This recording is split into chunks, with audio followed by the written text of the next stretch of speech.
Welcome to जी तक में आप सभी का बहुत बहुत मैं स्वागत करता हूं। आज इस वीडियो में बात करने वाला हूं अनिरुद्धाचार और जिस तरीके से अनेक प्रकार के बाबा हैं, बहुत सारे जैसे धीरेन्द्र शास्त्री के बागेश्वर धाम वाले बाबा हैं। ऐसे बहुत सारे बाबा हैं जो पाखंड फैला रहे हैं। मैं नहीं कहता हूं, इनके समाज के ही लोग, हिंदू समाज के ही लोग आज इस गाथा को गा रहे हैं, क्योंकि इस तरीके से धोया है ना इस पाखंडवाद विचारधारा को लेकर के, क्योंकि सदियों से जिस तरीके से गुलाम बना करके रखा था और जिस तरीके से इनका पाखंडवाद चलता आया है, लेकिन अब नहीं चलने वाला है, क्योंकि जिस तरीके की घटनाएं हमारे सामने निकल करके आती रहती हैं।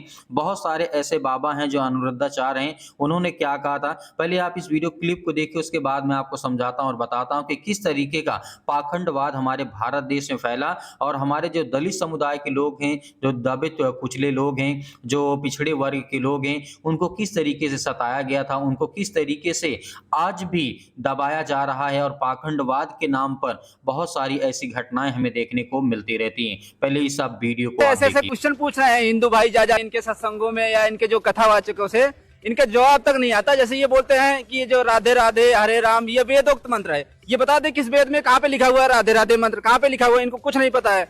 बस ये क्या कहते हैं, अभी इनका एक स्टेटमेंट मैंने पढ़ा, वीडियो देखा इनका, उन्होंने क्या कहा था अनिरुद्धाचार्य जी ने कि भाई गाय को वो गेहूं खिलाओ, गेहूं से जो गोबर निकले उसका जो है धो के उसका आटा बना के भगवान को भोग लगा के खुद खाओ, बच्चा होगा। बताओ कौन कहता है ऐसा हो जाएगा, बता दो। इनको घर का राज बना रखा है इन लोगों ने, जो मर्जी कुछ भी आए मुंह में कह दो, ना तो कोई इनका शास्त्र को ये बदनाम करने में लगे हुए हैं। इतना पवित्र धर्म है, इसमें इतना अंधविश्वास और पाखंड इन्होंने मिक्स कर दिया है, भर दिया है, जिससे आम हिंदू आज क्या है, वो कहता है मैं इंसान बनूंगा। मुझे कोई इसका जिम्मेदार कौन है? आपने सही सवाल उठाया। एक मिनट आ रहा हूँ आपका। ये जो आपने बताया कि भाई हिंदू धर्म में अंधविश्वास पाखंडवाद फैला दिया है, तो इसके जिम्मेदार कौन है? ये जो हिंदू की जनता है, हिंदू भाई हैं जो, ये जिम्मेदार हैं या फिर जो धर्मगुरु जिम्मेदार हैं या फिर क्या है?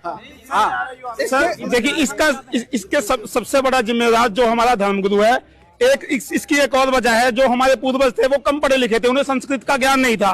तो उन हमारे जो पंडितों ने या हमने जो धर्मगुरु थे, हमारे पूर्वज इनकी मानते गए, जैसे ये बोलते गए वैसे चलते गए। उन्होंने कभी अपना धर्म ग्रंथ खोल के नहीं देखा। लेकिन आज कबीर परमेश्वर की दया से हम सब पढ़े लिखे हैं और ग्रंथों का अनुवाद हो चुका है। जैसे आपने इस वीडियो क्लिप में देखा, तो यहाँ पर किसी प्रकार का कोई मुस्लिम व्यक्ति नहीं है, सभी हिंदू हैं और किसी प्रकार का ना यहाँ पे ईसाई समुदाय का व्यक्ति है और ना ही किसी प्रकार का यहाँ पे अनेक प्रकार के जो धर्म ग्रंथ के लोग हैं या धर्म के लोग हैं, कोई नहीं है। सिर्फ यहाँ पर हिंदू संगठन के लोग हैं, हिंदू मानने वाले, देवी देवताओं को मानने वाले ही लोग हैं। यहाँ पे इनका कहना है और ये हकीकत बात है कि जिस तरीके इनके बाबा जो पाखंड होते हैं, पाखंडी बाबा, इनके बात का कोई लॉजिक नहीं होता। जैसे अनिरुद्धाचार हो गया, बागेश्वर धाम हो गया, बहुत सारे ऐसे बाबा हैं जो ऐसी ऐसी बातें बोलते रहते हैं जिनका कोई लॉजिक नहीं है, ना किसी प्रकार का कोई प्रमाण होता है, बस मुंह में आया वही बोलते नजर आते हैं। तो इस तरीके की घटनाएं अब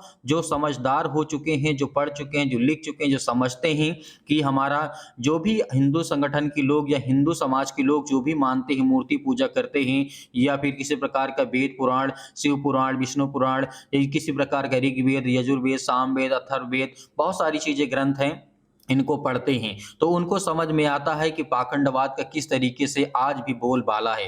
तो मेरे प्रिय भाई बहनों में सिर्फ इतना ही कहना चाहूंगा, जिस तरीके से अनिरुद्धाचार और जिस तरीके से बागेश्वर धाम जो सरकार चलाता है धीरेन्द्र शास्त्री, तो जिस तरीके की पाखंडवाद करते हैं, ऐसे बहुत सारे बाबाओं को आपने देखा होगा, राम रहीम को देखा होगा और जिस तरीके से आसाराम को देखा होगा, जिस तरीके से आपने गुरमीत सिंह राम रहीम को देखा होगा, बहुत सारे ऐसे मतलब हजारों की संख्या में ऐसे बाबा हैं जो आज भी उन्हीं की धाराओं पे आज लोग चलते हैं। लेकिन ये भूल गए हैं कि शिक्षा का आधार बहुत महत्वपूर्ण होता है, क्योंकि आपने 3000 4000 वर्षों तक इन लोगों को आपने बेवकूफ बनाया, इन लोगों को आपने जो कहा वो मानते आए हैं, इसीलिए क्योंकि आपने इनके अंदर डर भय और पैदा कर दिया था। क्योंकि आप कहते थे आपको स्वर्ग जाना है तो आप ये करिए, नहीं तो आपको नर्क में जगह मिलेगा, आपको कुत्ता बना दिया जाएगा, आपको बिल्ली बना दिया जाएगा, आपको ये होगा, आपको ये होगा। तो आपने इतना डर, जो पाखंडवाद का डर आपने फैला करके रखा था। ये हकीकत बात है कि जिस तरीके से अनिरुद्धाचार्य ने कहा था वीडियो में कि यदि कोई गेहूं जो होता है उसे गाय को खिलाता, उसका जो गोबर होता है उसे अच्छे से पीस लो, उसे अच्छे से मिला लो और उसका जो होता है आटा बना करके उसे खिला दो और जो भगवान को भोग चढ़ा दो, ये उसको खाओ, तो क्या होंगे तुम्हारे बच्चे होने लगेंगे, लड़के होने लगेंगे। ये टेक्नोलॉजी तो हमारे भारत देश में ही हो सकती है, ऐसा तो अन्यथा और कहीं नहीं देखा गया है। आप प्रे कर सकते हैं, आप किसी के साथ उनका दुःख दूर कर सकते हैं, उनकी समस्याओं को देख सकते हैं, उनके लिए दवा इलाज करा सकते हैं, जो टेक्निकली मतलब कि ज़रूरी है।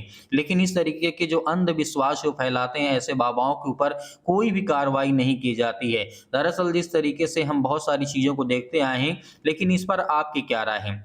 क्योंकि इस समय तो जो भी युवा हैं, यूथ हैं, जो भी चाहे दलित समुदाय के हों, चाहे पिछड़े वर्ग के लोग हों, चाहे वो किसी भी विचारधारा के लोग क्यों ना हों, हिंदू हों, किसी प्रकार के, चाहे मुस्लिम हो, बौद्ध हो, सिख हो, ईसाई हो, जैन हो, लेकिन जितने लोग आज शिक्षित हैं, वो लोग ऐसे पाखंडवाद को, ऐसे पाखंडियों बाबा का कोई साथ देने के लिए तैयार नहीं है। लेकिन आज भी 90% 95% लोग जो अंधभक्त बने बैठे हैं, क्योंकि उनको इस तरीके के बाबाओं ने उनको अंधा कर दिया है। अंध मतलब अंधविश्वास, जिसे कहते हैं अंधभक्त, पाखंडवाद, उनके अंदर इतना जहर भर दिया है कि वो कुछ भी कह दें कि ये सही है तो ये सही है, कह दें कि आपको गोबर खाना है तो गोबर खा लेंगे, कह देंगे आपको गौमूत्र पीना है तो वो पीते हैं। ऐसे आपने बहुत सारे लोगों को देखा होगा। तो ये होता है पाखंडवाद। तो मेरे प्रिय भाई बहनों, आप इस वीडियो को चाहे हिंदू देख रहा हो, चाहे मुसलमान देख रहा हो, चाहे ईसाई देख रहा हो, चाहे सिख देख रहा हो, चाहे बौद्धिस्ट देख रहा हो, कोई भी समुदाय का क्यों ना हो, आपके लिए सिर्फ उतना ही ज्ञान महत्वपूर्ण रखता है जो आपके लिए ज़रूरी है।